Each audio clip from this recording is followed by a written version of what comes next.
Good evening. This is Orson Welles, and this is your Radio Almanac. Ladies and gentlemen, spring begins when the sun crosses the plane of the Earth's equator. Spring began day before yesterday at 11 minutes to 11. One of our Almanac listeners writes in to ask how to boil a cracked egg. Prudence Pratt?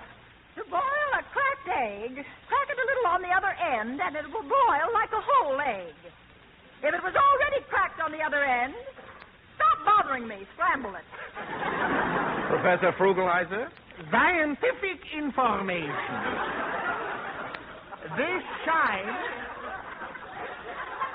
This shine can be removed from the seat of blue serge trousers by rubbing with a piece of emery paper. When the trousers appear to be quite light in color, stop rubbing, that's you.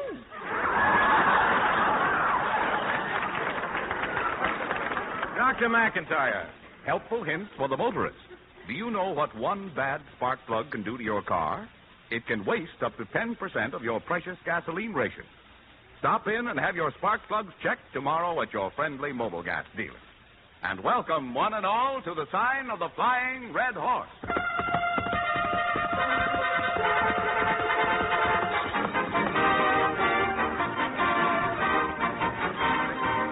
Tonight and every week at the same time, over these same stations, the makers of Mobile Gas and Mobile Oil bring you Orson Welles.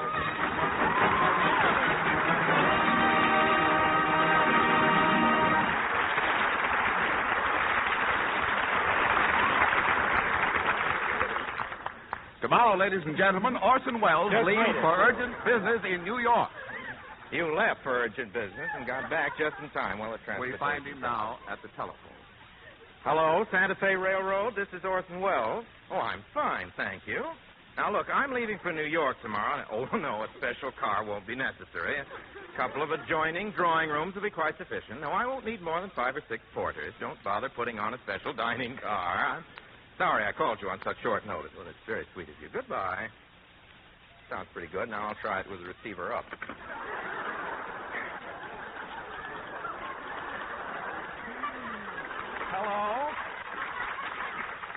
Hello, Santa Fe Railroad. What sleeping accommodations can you give me to New York tomorrow?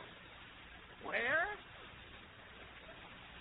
Well, I don't mind, but all those people coming in and out all night.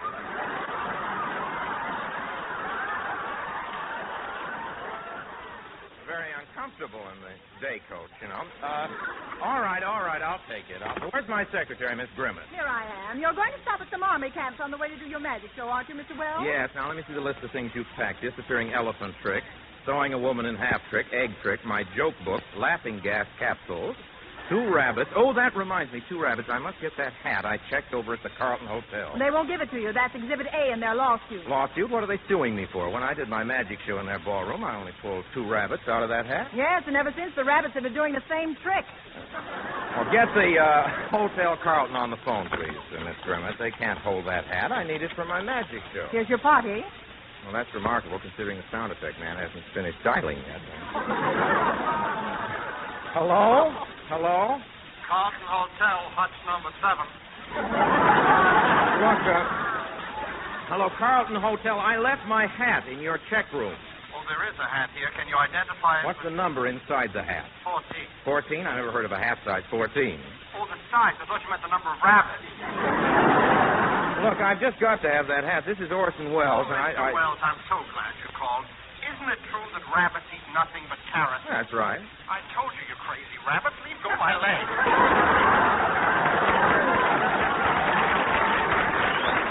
Now, I'll have to get another hat. Now, let me see. I need someone for the trick where I saw a woman in half. Miss Grimmett? Oh, no, you don't. Oh, no, there's nothing to be afraid of, Miss Grimmett. I've only done the trick wrong twice. Is anybody waiting to see me? Yes, Francois, the reducing expert. Frankly, Miss Grimmett, you think I need a masseur? Well, he might be able to clear up that border incident. Border incident? What do you mean? You know what I mean. Your chest and your stomach are having a boundary dispute.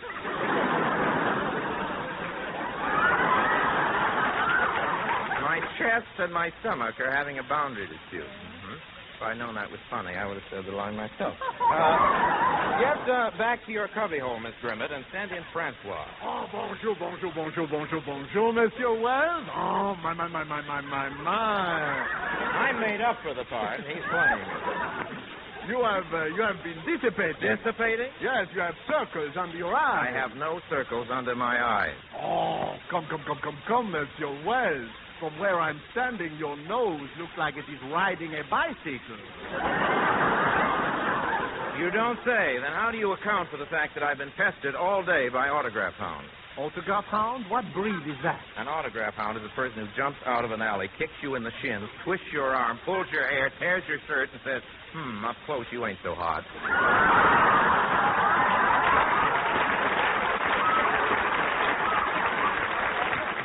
Okay, let's get started with the reducing treatment. I'll take my shirt off. Here. Oh, la, monsieur, what a gorgeous tattoo on your chest. Well, don't spread it around. Nobody knows I have that tattoo. But, monsieur, it's so magnificent. Oh, la. Hedy Lamarr in Technicolor. Isn't it pretty? Sometimes I just sit for hours staring at my chest. But, Mr. Wells... Some of the people enjoyed that. Let them laugh at it. Now, go right ahead. Thank you. But, Monsieur Wells... Thank you. Since when has... I get the last lines. I pay the bill.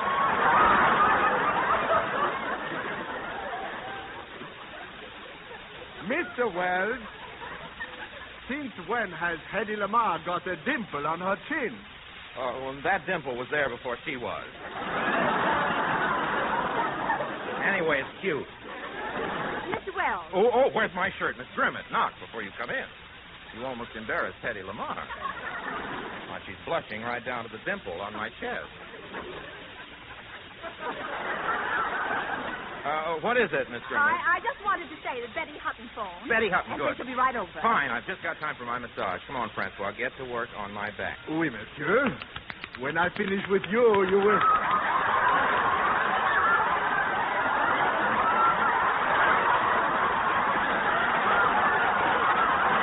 Ladies and gentlemen of the radio audience, I think you ought to know that the sensation you are now overhearing was caused by Harry Essman, a sound effects man, who ought to be at Earl Carroll. Get back to the script. Monsieur Wells... This won't be funny now. Slap again. When I finish with you... Come on, madam. You've seen a leg before.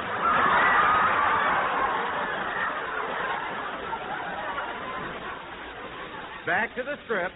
When I finish with you, you will be a new man. And whoever you are, it will be an improvement. Just a moment, please. Can you name one movie star that has a better physique than mine? Oui, Gary Cooper, Walter Pidgeon, Humphrey Bogart, George Rabb, Joseph Cotton, Charles Boyer, Ronald Colman. Mr. Wells, are you going to let him get away with that? Wait till he gets to Sidney Greenstreet. What an argument he'll have on his hands. You may go now, Miss Grimmett. Oh, thank you. Thank you what? Thank you, master. You may continue, Francois. Merci. Look, I'm the boss around here. Merci what? Merci donc.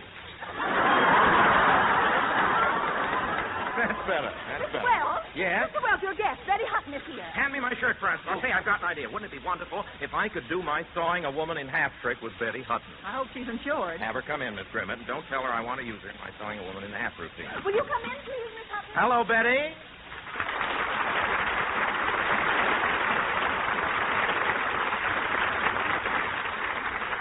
Hello, Betty. Hi, Orson. Hello, Hans. Charlie, Jack. Hello, Lud. Hiya, fellas. Oh, Betty, I see you like men, I gather. Are you kidding? I like men anybody gathers. Betty, the reason I asked you over is because I'm very anxious to have you appear with me in my next production. Ooh, you and me performing together? That'll be solid murder. You know, Orson, since I've been in the movies, I've had a problem. Half of me wants to be a comedian, and half of me wants to be a dramatic actress. This may be your big opportunity. Well, what about costumes? Well, there's nothing to worry about. Wear a nice pair of shoes. We'll put a ribbon in your hair. Oh, what about the rest of me? What about that line? What'll I have on from my neck to my knees? Oh, a little creation I kind of bang together myself. Well, I hope it's a sport outfit, Orson. A suit with box shoulders. That's close. Tell me something anything about the plot. Well, it's rather conventional. The first scene, you're on the stage. And then you come out and see me? No, I come out and saw you. Orson, your grammar. Well... You know, we'll have to rehearse a lot because I go to pieces very easily. I'm counting on that. I hope you have a good dancing sequence. I can just see myself waltzing with someone when you come over and cut in. That's the plot, Betty. And, by the way, our starting date is March 25th. Oh, I'm afraid I won't be able to make that. I have another engagement that day, and one can't be in two places at the same time. After one has appeared with me, one can. You know, the way you talk, you'd think you were going to saw me in half. I am. What? I mean, well, Betty, now, wait a minute. I might as well confess I want to use you in my sawing a woman in Why, half. you... Now, it would be a terrific team. I can see the headline. Wells works with Hutton, does sensational cutting. I can see... Didn't know there was a laughter. I can see... I brought my friend. Wells works with Hutton, does sensational cutting. Right. Wells works with Hutton. I enjoy saying it. Wells works with Hutton, does sensational... I can see the headlines, too. Wells finishes cutting Hutton. No love, no nothing. Oh, really, Betty, we'd be great together in my magic show. And just think, after every performance, I'll drive you home. Oh, no. I don't let anybody drive me home. I found out Lincoln knew what he was talking about. What do you mean? Well, you can fool all the boys some of the time, and you can fool some of the boys all the time. But you can't fool all the boys all the way home. Some truth in that. Betty, we don't only do magic, we do a wonderful love scene together. Oh, we will? Yeah, sure. I know what you like. I can read you like a book. Well, don't skip chapter 15. It's a pip. Picture us in a romantic setting. I take you in my arms like this. I whisper...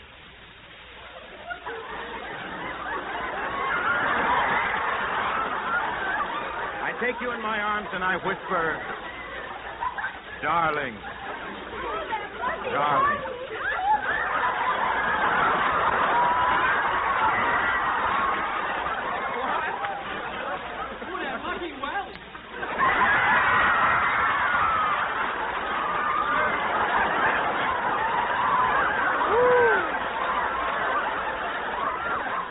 No coaching from the audience.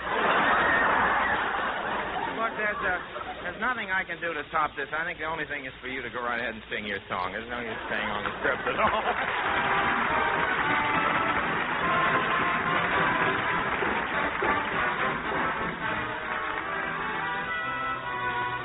Folks, Betty Hutton brings us now one of the loveliest ballads in all the world. Ladies and gentlemen, this is your radio almanac for the third week of March. The war news looks pretty good today, but 2 years ago it wasn't so good. Jap planes were bombing Australia, and in the Philippines, our American forces were presented with an ultimatum demand for unconditional surrender. This offer was ignored by General Jonathan Wainwright 2 years ago today. In his honor, and in tribute to his men, I'm going to read you now Norman Roston's Ballad of Bataan.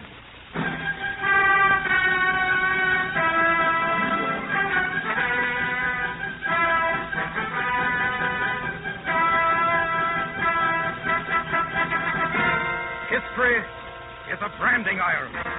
Burn this day deeply into our memories. Teach us with your fire. Strike us with your iron so that we may never forget. Burn into our minds and hearts the names and deeds of our men and women of Bataan.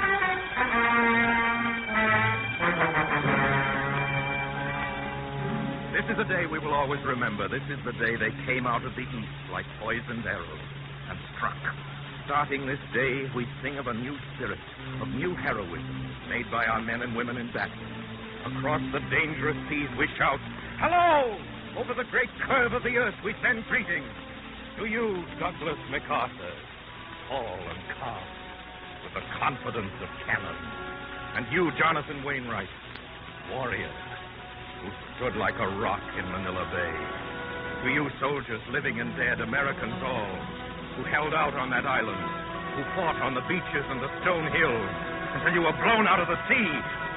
Here is your poem.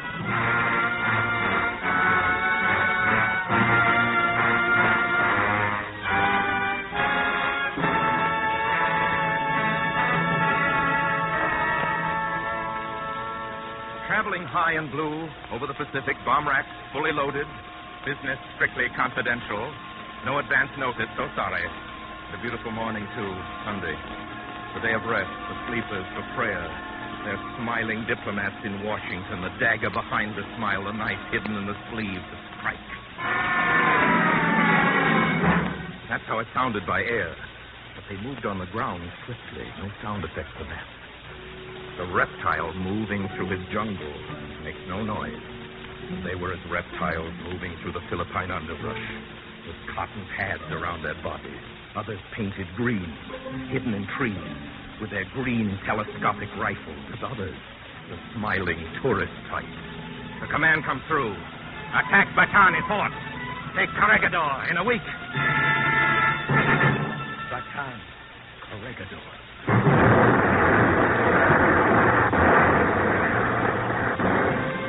Admiral Tojo, those are the names that will break your knuckles. Oh, great Mikado, you'll learn to bleed on those names. What were the orders? Beam from Tokyo? Wipe out American garrisons. Take Corregidor in a week. Did you say Corregidor? Tell it to General Douglas MacArthur. Tell it to Jonathan Wainwright. Tell it to the Marines. Straight from the foxholes of Bataan, meet the welcoming committee. The population greets you with flowers. Step right this way and get yours. And did you tell it to Captain Wormus, the one-man army with his Tommy gun? He's scared, too. Listen. I like to get him 100 at a time, easier than shooting clay pigeons on a string. I met one of them Japs in the dark and left a grenade in his hand. Where do you suppose he is now? Maybe you better tell it to that honorable Jap commander who couldn't live in a world full of American courage and fell on his sword like a madman. Yes, and tell it to those 10,000 Yanks and 27,000 Filipino scouts, brown and white. They stand together under the blazing sun and the hot winds. The sun burns them all one color, and their blood is of the same color. And as long as there's enough ground and guns, they'll fight like no other army in the world. And they did. They were rookies, most of them. This is their first war. They crouched at the new noise at first and handled their guns like farmers. But they caught on fast. They knew the land and their footing. They fought stripped to the waist and grinning. This was their corner of the USA. This was Massachusetts and Minnesota. They fought along their main street jungles, house by house, door by door. First, it was easy. There was food and water and fruit. There was plenty of quinine. There was room for retreat and a plan. Slowly backward into Bataan, into the jungles and hills of Bataan. Hills at their back, then the sea. The bristling final harbor, Corregidor. Heart of this great body, calmly beating. Weeks rolled with a hot blue sky into months, and the dry wind came in from the sea at noon like a blowtorch, and they fought 1,000 noons. They fought for every yard of ground, wisely, shrewdly, without fear. Outnumbered 10 to 1, they slugged it out in a slow, bitter retreat of holes, leaving the dead where they fell. Striking out, camping in the night, riding out to meet the Jap tanks with their head-hunting egrets tied to the turrets to guide them. And above, heroic and alone, the last 4 P-40 fighter planes riding out with their grinning pilots with their patched wings and tired motors, riding out to give them hell. That's fine, baby. 3 seaplanes. Have all the horsepower you got. There's a Jap cruiser underneath your wings. And we're going down to say hello.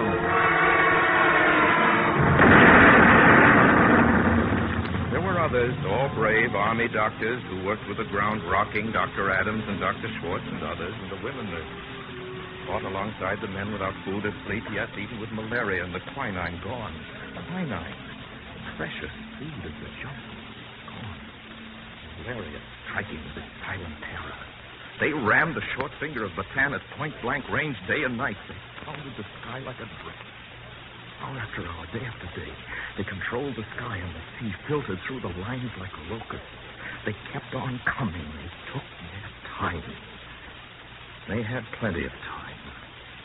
And corpses. This was only an island, a target.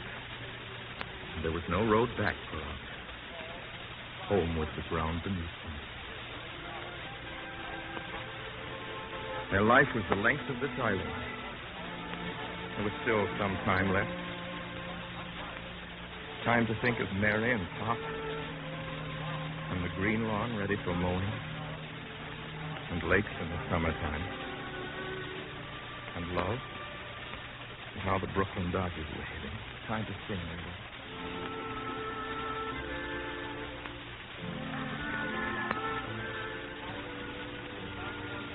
I don't want to set the world on fire. Just one little flame in Tokyo with it. You listening at home, safe in your chairs, surrounded by safety, who do not feel the bullet strike or the sun's whip on your back.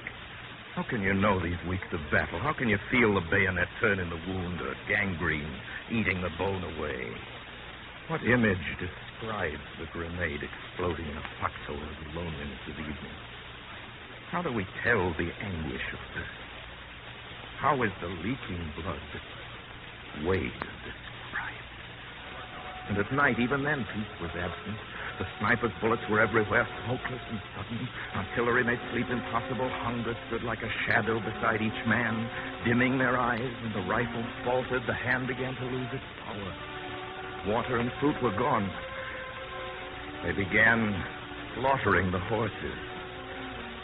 The body is only flesh and blood. Though the spirit is a steel spine, the body can be broken. Hunger and thirst and fever can bring even a giant down.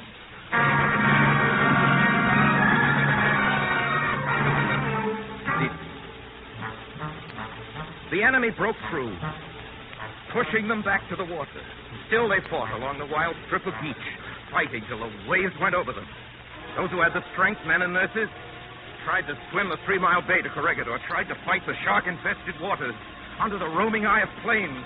Oh, you flying assassins in your armored sky, look away this time. Do not see them. Does anyone say mercy? Does the new order deal in sentiment? Did the swimmers expect any mercy, even in the cool, wonderful water? Does one ask mercy from murderers? There's their kind of mercy. The pure-blooded Aryan kind.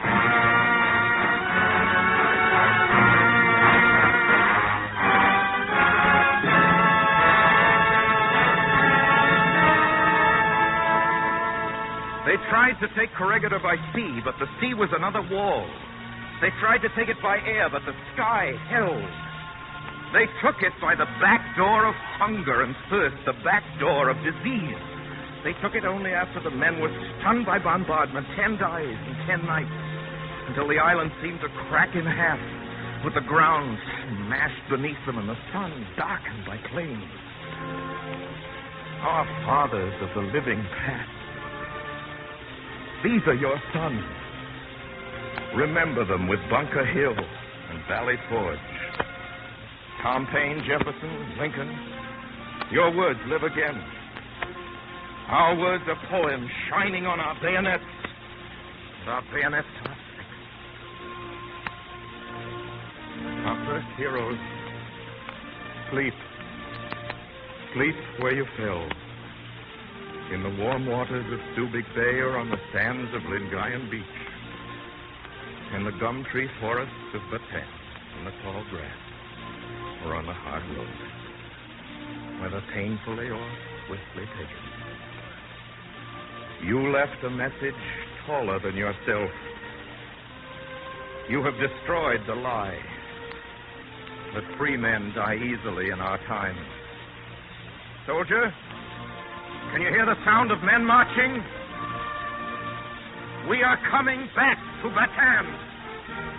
We are marching over land and water to strike with our continent of power and smash them to earth and clear the earth forever of its hate, its killers, once and for all time and forever.